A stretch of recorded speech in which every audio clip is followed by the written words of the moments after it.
Une délégation de la mission de la SADC en séjour à Kinshasa a été reçue ce mardi 17 octobre 2023 par Christophe Mbossonkodia. Les élections auront bel et bien lieu le 20 décembre 2023. Les affirmations sont du président de la Commission électorale nationale indépendante, Denis Kadima, lors d'une interview accordée au journal Afrique de TV5 Monde.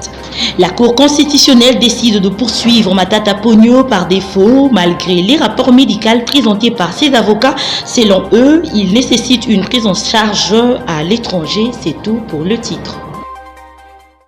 Bienvenue à tous, très heureuse de vous retrouver pour la grande édition du journal sur la chaîne de l'éducation. En voici le développement de titres. Une délégation de la mission de la SADC en séjour à Kinshasa a été reçue ce mardi 17 octobre 2023 par Christophe Mbossonkodia, le président de la Chambre basse du Parlement. Suivez.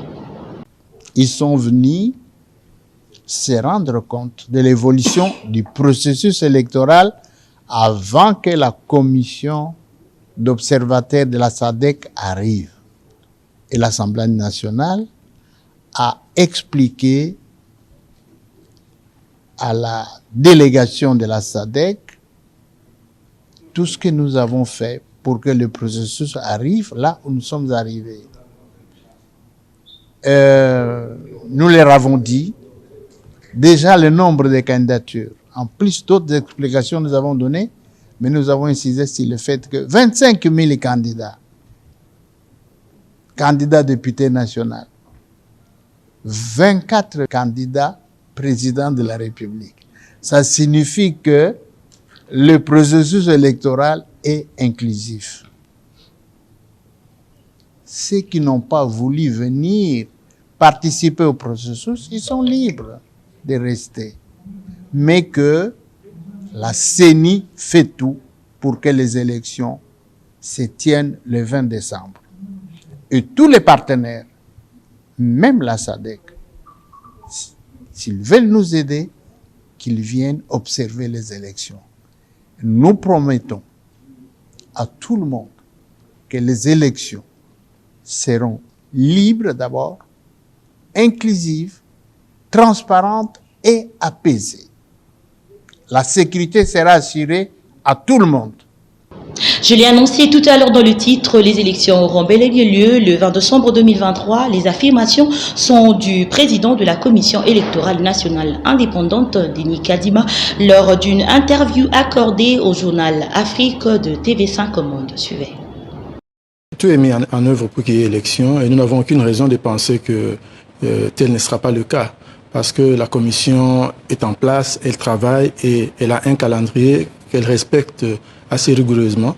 Donc il n'y a pas à se faire des soucis. Quand les gens évoquent un report, c'est simplement parce que c'est un des scénarios possibles dans tout projet. Dans le projet électoral, vous pouvez envisager un report. Mais moi, je peux vous dire que nous sommes en voie vers la tenue des élections telle que prévue dans le calendrier. Oui, d'abord, il faut dire que c'est le gouvernement qui nous finance à 100% et depuis tout ce que nous faisons, c'est financé par le gouvernement. Bon, je ne peux pas vous donner le chiffre, mais je peux vous dire que le budget lui-même est de 1,1 milliard de dollars et que nous recevons l'argent. C'est pour ça que nous avons pu faire l'inscription. C'est beaucoup d'argent que nous avons reçu jusque-là, mais on n'a pas encore tout. Et on ne nous a jamais donné du coup. L'argent vient progressivement selon les moyens de l'État. Nous n'allons pas lui demander ce qu'il n'a pas. Donc, mais sinon, les choses évoluent bien. Les ressources viennent et nous sommes certains que d'ici là, nous ne serons plus dans le besoin. Nous sommes en discussion avec le ministère de l'Intérieur, le gouverneur de la province du Nord Kivu. Et nous avons même envoyé, ce jour même, nous avons envoyé une équipe pour faire une évaluation. Nous comptons déployer justement une équipe pour enrôler les Congolais le moment venu, dès que nous sommes sûrs que la paix est revenue. Il y a plusieurs scénarios qui peuvent intervenir. Soit nous avançons et ils nous rejoignent plus tard, sinon on les attend, mais on verra. Les attendre, ça signifie on organise les scrutins, mais en tenant compte du délai. C'est une possibilité, mais là, ça ne sera pas pour la présidence. Nous avons 44 millions d'électeurs. De ce côté-là, il y a à peu près 1,5 million, à peu près. Là, ce n'est pas vraiment du ressort de la CENI, c'est le ministère de l'Intérieur qui s'occupe de la sécurisation.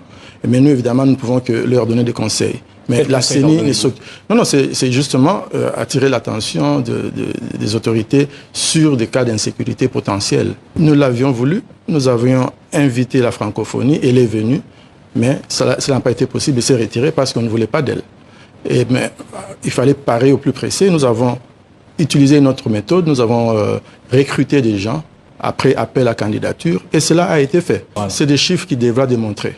Ça, c'est des chiffres qu'il a lancés comme ça. Mais nous n'avons aucune idée d'où il tire ces chiffres-là. C'était au cours d'une parade tenue au Konkokolo le lundi 16 octobre 2023. Le chef d'état-major de FARDC, le lieutenant-général Christian Chiwewe, a réagi face aux déclarations du général John Numbi. Suivez. Ne jamais trahir le pays, ne jamais trahir le Congo. Nalingi na rappele bino. Parce que nous sommes on dirait babandi kobela maboma. Namboka Oyo RDC, nous n'avons qu'un seul président de la République. Nous n'avons qu'un seul chef de l'État. Et nous n'avons qu'un seul commandant suprême. C'est le président Félix Antoine Tshisekedi Tshilombo. C'est lui le président. C'est lui notre commandant suprême. Dans un commandant mon sous-souté.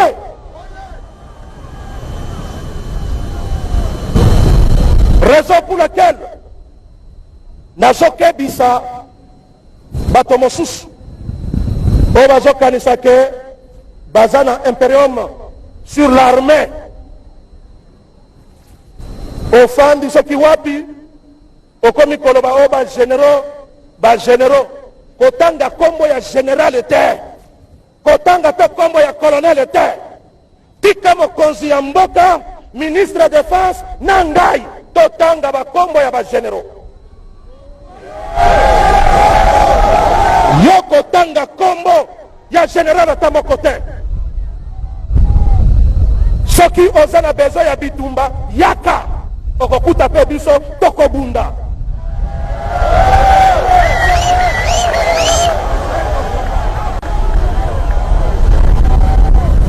Askari, est-ce que tu es prêt à Bitumba?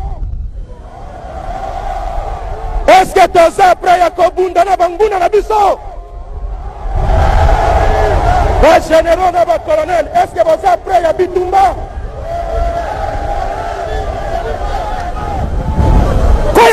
Quoi terroriser Biso wate?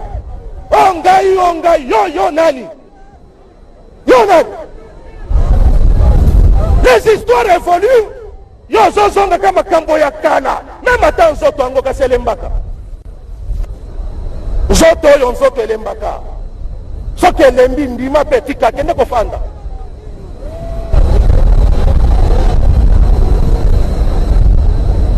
Bosala ki na biso wa bosala ki nini?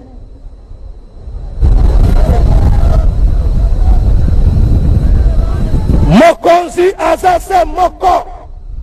Et le chef de l'État, alobi nanga ina rappelé bino. Mokonzi azase moko. Baza mibalete. Botala ndenge tobimi propre. Botala ndenge tobimi.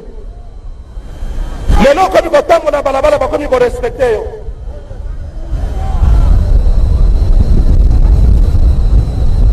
Renouvellement, il y a devise na biso, to dédié yango, et pas il y a commandant suprême na République démocratique du Congo. Parce que papa na biso, c'est le président de la République. Loyauté na biso, et sengeli to orienté yango, et pas il y a mokonzi ya mboka. Et c'est là où je dis, na mboka oyo, tozana deux présidents. En justice, le président de la République, Félix-Antoine Tshisekedi, a assisté à l'audience solennelle publique organisée le lundi au Palais du Peuple à l'occasion de la rentrée judiciaire à la Cour de cassation. Restons toujours dans le même registre. La Cour constitutionnelle décide de poursuivre Matata Ponyo par défaut malgré les rapports médicaux présentés par ses avocats qui, selon eux, ils nécessitent une prise en charge à l'étranger. Suivez. La Cour a reçu la demande du prévenu même absent Et comme elle l'a souligné la fois passée, il est un impératif, et surtout que c'est une cour constitutionnelle, que les prévenus, parce qu'ils sont nombreux, soient fixés le plus rapidement possible sur les sorts qui leur est réservé dans ce procès. Et c'est ce qui fait que la fois passée, la Cour avait donné de façon péremptoire que tous les prévenus devaient être là physiquement. Aujourd'hui, la Cour rejette la demande présentée par les avocats du prévenu Matata et retient le défaut en son égard. Monsieur le greffier, retenez que la Cour retient le défaut à l'égard du prévenu Matata et prie les avocats du prévenu Matata de se retirer de la barre. Le Premier ministre, chef du gouvernement, Jean-Michel Sama Lukonde, a rehaussé de sa présence lors des travaux de la première édition de la conférence internationale de partenaires du programme d'urgence intégré de développement communautaire. Les détails dans cet élément avec Nathalie Lecourt. Tenant à accompagner cette activité, le Premier ministre Jean-Michel Sama Lukonde a rehaussé de sa présence dans l'après-midi du lundi 16 octobre 2023 les travaux de la première édition de la conférence internationale de partenaires du programme d'urgence intégré de développement communautaire des entités territoriales décentralisées. L'objectif de son passage à ces assises est de démontrer l'intérêt de son gouvernement pour ce programme qui vient en complément à un programme central du gouvernement. Malgré notre ferme volonté, dans la matinée, à l'ouverture de cette première édition de la conférence internationale des partenaires du programme d'urgence intégré de développement communautaire, pour appuyer les plans locaux de développement communautaire des entités territoriales décentralisées, une urgence liée à d'autres charges de l'État ne m'a pas permis d'honorer ces engagements. Cependant, je m'en serais voulu si je n'avais pas eu l'occasion de venir accompagner cette activité. Et c'est la raison de ma présence en cette fin d'après-midi pour vous assurer de l'intérêt du gouvernement pour ce programme qui vient en complément du programme central du gouvernement que j'ai l'honneur de diriger. Il s'agit bien évidemment du programme de développement local de nos 145 territoires, PDL 145 et aussi, qui, comme chacun le sait, procède de la vision de son Excellence M. Félix-Antoine Tshisekedi Tshilombo, président de la République et chef de l'État. Malgré notre ferme volonté de procéder dans la matinée à l'ouverture de cette première édition de la conférence internationale des partenaires du programme d'urgence intégré de développement communautaire. Révélons que cette conférence réunit entre autres experts et invités les secrétaires généraux des administrations publiques, le coordonnateur national du Fonds social de la République démocratique du Congo, le président du conseil d'administration et du Fonds national de promotion et services sociaux, la directrice générale du Fonds national de promotion et de services sociaux, les mandataires publics, le gouverneur de province, les bourgmestres de la ville-province de Kinshasa, le maire de chef-lieu de province, le chef traditionnel et coutumier, les représentants du secteur privé et des organisations de la société civile et les représentants du président du groupe de la Banque africaine du développement. Le ministre de Transport a éclairé l'opinion sur les conséquences qui ont occasionné le naufrage le week-end dernier dans la province de l'Équateur. Marc Ekila a en outre, dans ses briefings de presse co-animés avec son collègue de la communication et médias, Patrick Mouyaya, annoncé les mesures déjà prises pour éviter de pareils cas d'accident. Pour cette fin, je vous laisse suivre le ministre des Transports dans cet extrait choisi pour vous. Revenons à l'incident qui vient de se réaliser il y a 48 heures dans la province de l'Équateur, dans la ville de Mbandaka et dans le quai de Bankita, mais c'est à la lisière entre Bankita et Adventiste, pour ceux qui connaissent la ville de Mbandaka. Il y a la baleinière en bois dénommée Mapamboli qui devrait quitter le quai pour aller vers Bolomba, Et malheureusement, dans cette manœuvre nocturne et interdite, l'embarcation a chaviré, causant la mort de plusieurs de nos compatriotes. Et je profite également de cette occasion pour réitérer les condoléances que j'avais hier présentées par d'autres canaux. Et donc, au moment où nous parlons, j'ai eu de derniers échanges avec le commissaire fluvial sur place. Jusqu'aux alentours de 14 heures, on était à 47 corps repêchés et plusieurs disparus. Et malheureusement, comme l'embarcation était en situation d'irrégularité, on n'a pas pu avoir le manifeste pour déterminer exactement le nombre de passagers qui étaient à bord. Mais cela est dû naturellement, comme vous le savez, ou vous l'imaginez déjà, c'est à la surcharge. Et la surcharge en est une cause. Et aussi, dans notre pays, la réglementation, notamment plusieurs arrêtés qui existent, interdisent aux embarcations en bois, n'est-ce pas, de quitter le quai, de naviguer la nuit, de quitter le quai la nuit. C'est voilà la cause qui est cela. Mais rapidement, nous avons travaillé sur la question. Nous avons contacté les autorités provinciales sur place pour leur demander de mettre en place une commission d'enquête qui se réunit déjà.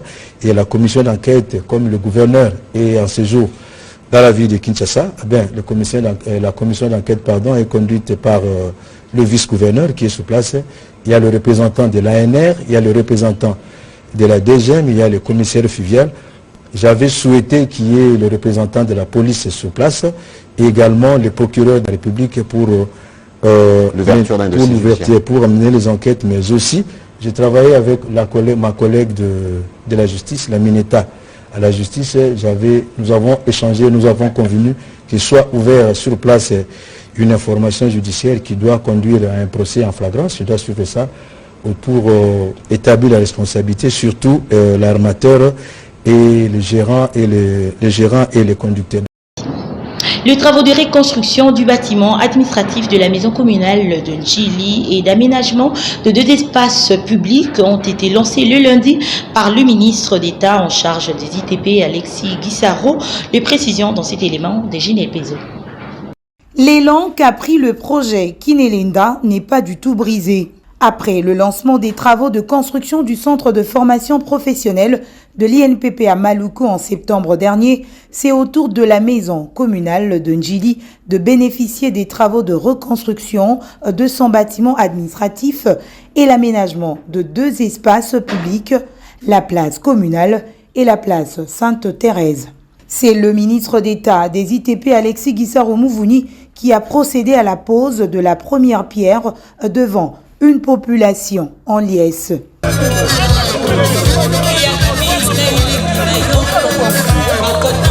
Le gouverneur de la ville de Kinshasa, premier bénéficiaire de ce projet, a loué Kinelenda, qui va non seulement améliorer les conditions de vie des Kinois, mais aussi les fournitures des services au profit de la population.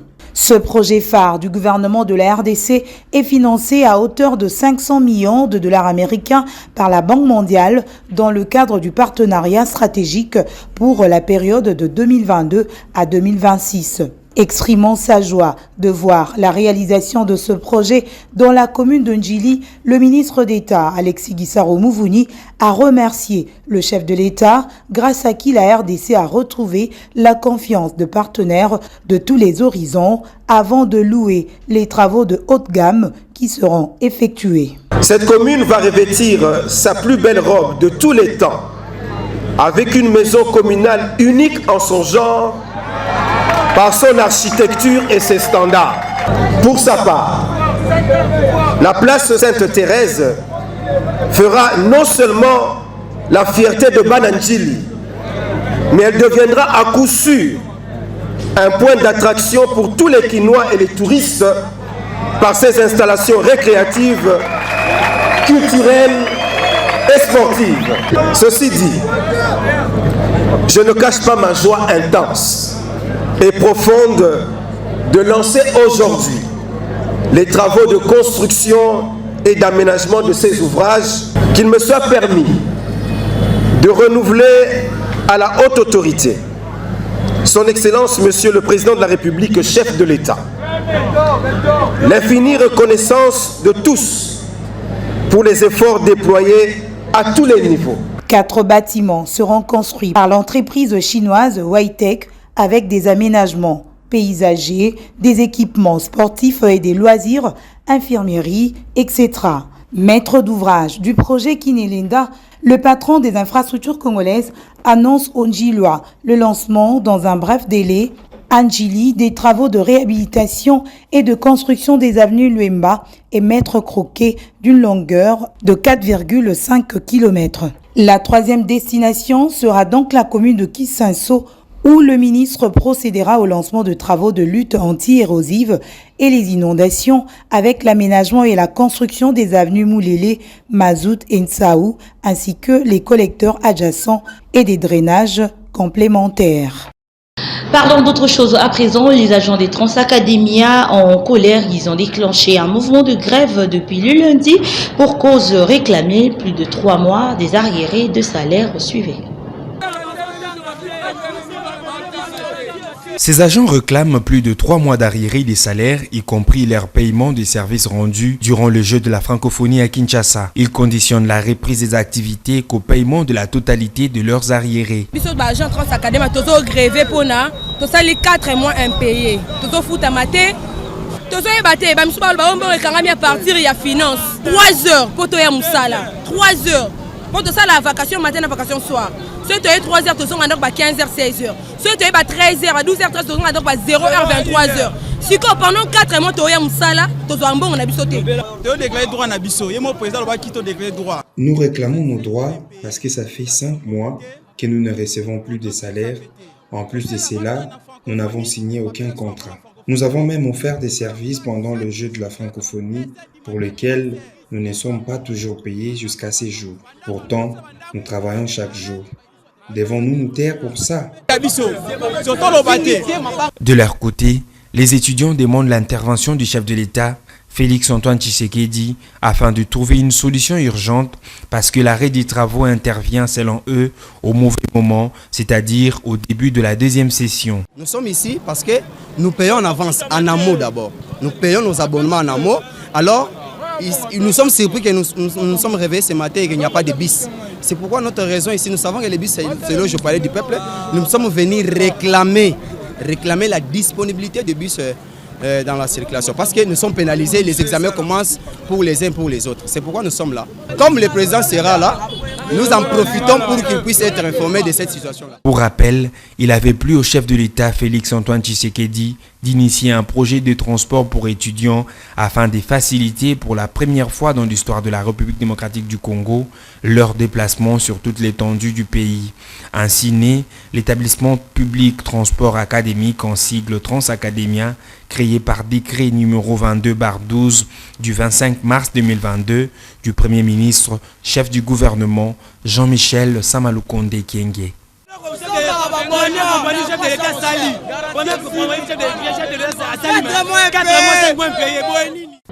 Dans la province du Nord Kivu, précisément à Goma, 7 membres d'une famille sont morts calcinés dans la nuit du week-end dernier dans un incendie criminel. Suivez ce reportage.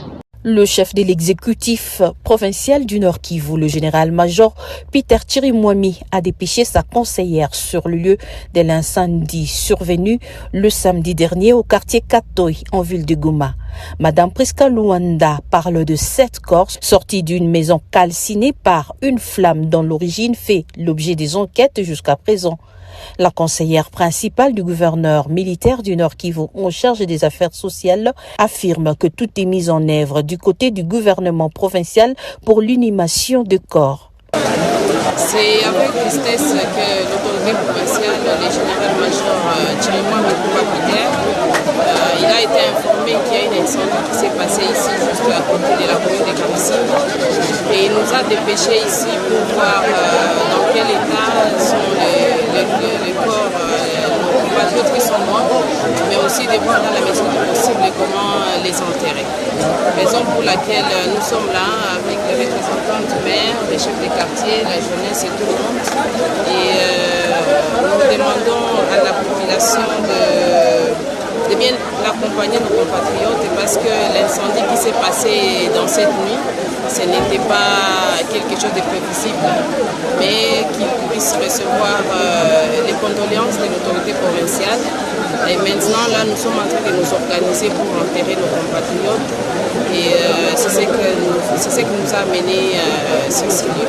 Selon les sources sur place, 2 parents et 5 enfants auraient péri dans cet incendie que certains témoins jugent de criminels. Parlons société à présent, plusieurs avenues et quartiers à Kisanso connaissent un vrai problème de desserte en eau potable, constat de nos stagiaires de l'UPN. L'eau, c'est la vie, dit-on, mais cela n'est pas le cas pour les habitants de la commune de Kisenso, plus précisément ceux des avenues Kumbi, Yangambi, Kanza et Koutou, qui éprouvent d'énormes difficultés pour s'approvisionner en eau potable depuis un temps relativement long. Face à cet état de choses, la population de ces coins lance un message aux autorités de leur venir en aide.